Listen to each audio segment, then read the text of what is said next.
C Joseph Vijay எனும் நான்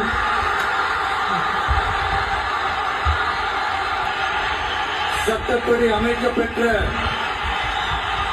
இந்திய அரசியல் அமைப்பின்பால் உண்மையான நம்பிக்கையும் மாறா பற்றுடன் என்றும்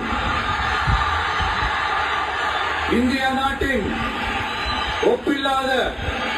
முழு முதல் ஆட்சியையும் ஒருமையையும் நிலை நிறுத்துவேன் என்றும் தமிழ்நாட்டு அரசின் முதலமைச்சராக